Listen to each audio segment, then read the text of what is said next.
as DC Comics gets savaged by fans over pushing Pride Month, the company declares, we'll just keep saying it. And we'll just keep not buying your shit. How about that? DC Comics has been under fire for its Pride Month virtue signaling after releasing a special that was even attacked by the radical leftists they wanted to appeal to.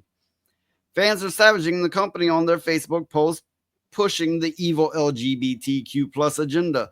While many influencers are saying Pride Month is dead, companies have been rolling along as usual with the social justice virtue signaling. Both Marvel and DC Comics have Pride specials out this month in comic shops, and DC posted a whole slew of images to let people know they wouldn't be backing down from their relentless cringe. Okay, I'll get to the rest, but we have comments here. If DC doesn't stop doing what they're doing, they're going to shut down. I mean, there's no avoiding it. Their movies aren't doing nowhere near as good as they used to. The comics are, well, might as well say under the ground now. Well, they're owned by Warner Brothers, but Warner Brothers, I think, I'm not sure if they're on, I think maybe Discovery bought them. I'm a little confused on that. But the company is showing signs of falling apart, and DC will just be, they won't count it for much when it does fall. Yeah. Well, the only saving grace we could hope for is that when it does fall, someone will buy it up and try and build it back up to where it was. Even the leftists are attacking it. That's bad. Yeah, it is. We are at the point that, leftists are looking at all this propaganda going, what the fuck are you doing? Seriously, what the fuck are you doing? They're doing what the leftists wanted them to do in the first place. The company came under fire on X, where their own pandering demographic questioned them. Like much of the bad diversity writing, their Pride Month had questionable content when it almost appeared as if DC was mocking pronouns rather than supporting the agenda. And here's what they're speaking of. Help, he's attacking me. Ah, what's wrong? She misgendered me. I'm a Z-Zem. And then, the people looking angry at the one who misgendered the criminal. Yes, I mean, it has become a parody even to those who fully support it. Well, I mean, why are they still pushing this garbage out when clearly nobody wants it? Not even the leftists want it. Here's my take. There's a certain set of companies, BlackRock being the most well-known one, that have virtually endless money. And they give people this money as long as they support these issues, this virtue signaling. They want to, one, control behavior because the head of the company said so, that you have to force behaviors. And two, I believe, now this sounds like a fruity thing to say, but I've thought it over and I can't imagine any other reason. I think the ultimate goal is population control. Also, I have had this weird thought. I'm old enough to remember the 80s, shit, even the 70s, but when people railed against the system, a thing that now we would love to live in, we're like, oh, fuck, that's a dream come true. But people railed against it. People fought hard against it back then. I think they're pushing us to the edge. So when we come back to the normalcy of hardened government, we will just accept it. We'll be like, finally things are right again. When, now we can just be in our own peace and not have to worry about what the government's doing. I mean, right now it's in your face. It's getting in your schools, in your media, in your home. Normally what the government's doing is hidden. And people railed against it. They fought against it back then. Now we're just wishing to get back to that. To reiterate what I said, I think they're pushing our expectations, what we will tolerate. So when they get back to baseline, we will be okay with it. If everyone can follow that logic. Well, that makes perfect sense. I mean, they're pushing, is like you said, they're pushing everybody to their limits. And then when they go back to doing the stuff that they really want to do, then everybody will be okay with it. I mean, I also think population control is part of it, but it may also be that what I just spoke on. So now DC has posted from their official account on Facebook, reminding their fans that Pride Month has not been abandoned by corporations in the least. They missed the letter, but anyway.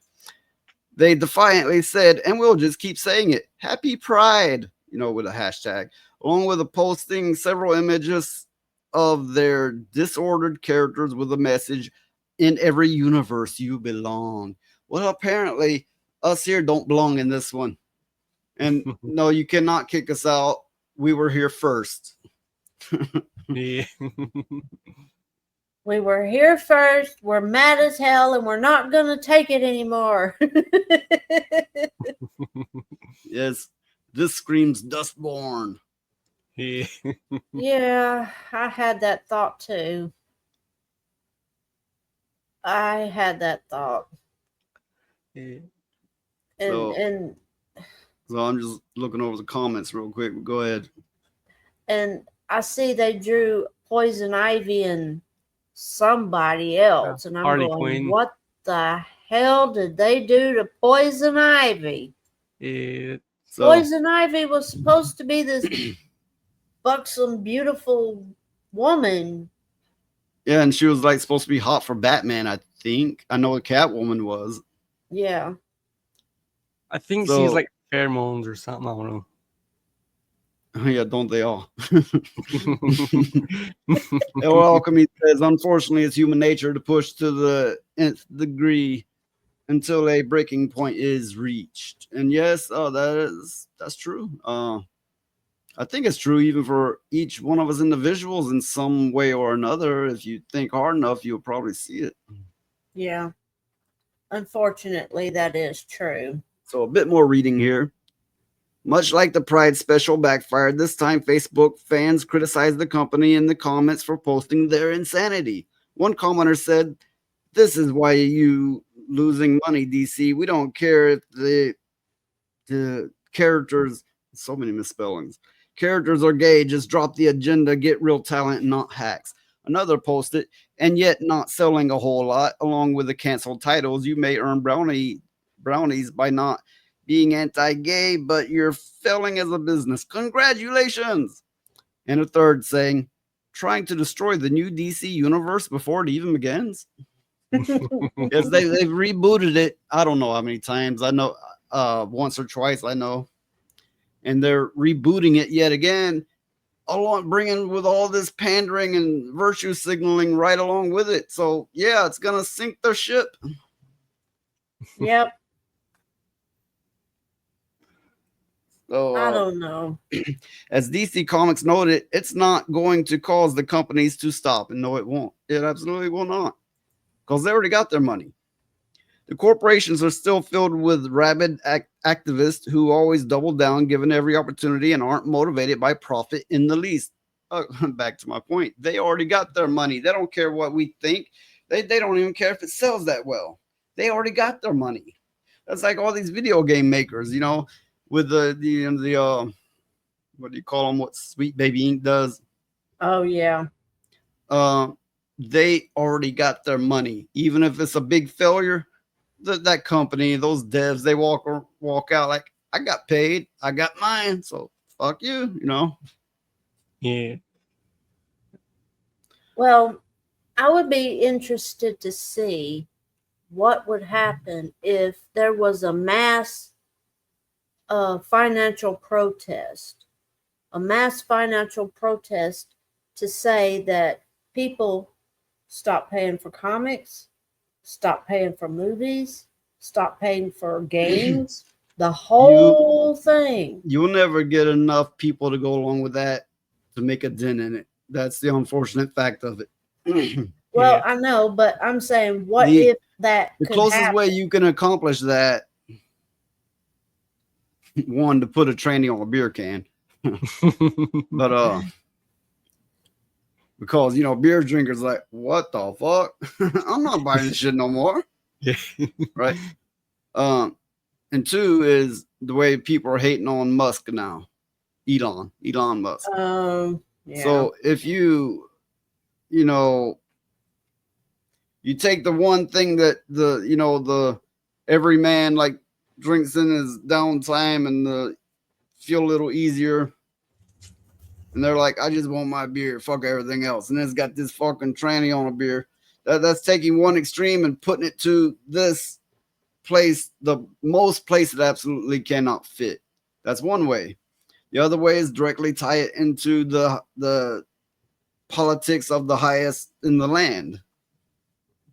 Like Elon Musk owning Tesla, and they're like, well, we can't directly attack him, so let's attack his business and anyone that buys from his business.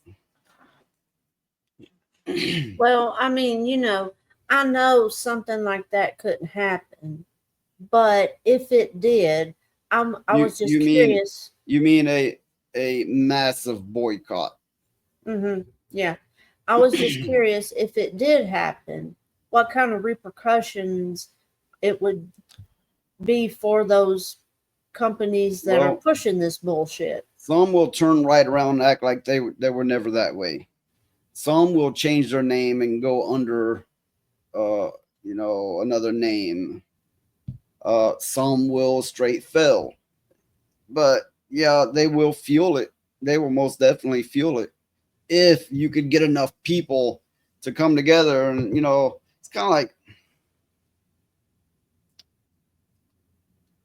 like say these activists, and they're like, we care about things, we care about this, don't do this, don't do that, but they have Apple watches and Apple phones, and it's like, hey, how about those people that are virtual slaves that make that shit? How about the children they got working in there? But no, I love my Apple. It's kind of like that. It's kind of like everybody's going, fuck Nintendo, they've raised the prices, we're not even getting a real game cartridge anymore. They're bricking consoles. It's gonna be the greatest selling console ever. Oh yeah. Yeah. You cannot get people to come together. Even the people who criticize it hard are still gonna be like posting on Twitter or whatever. I got mine. I got mine. I got mine. I got the new blah blah blah. I don't know. People are just a slave to their impulses. True.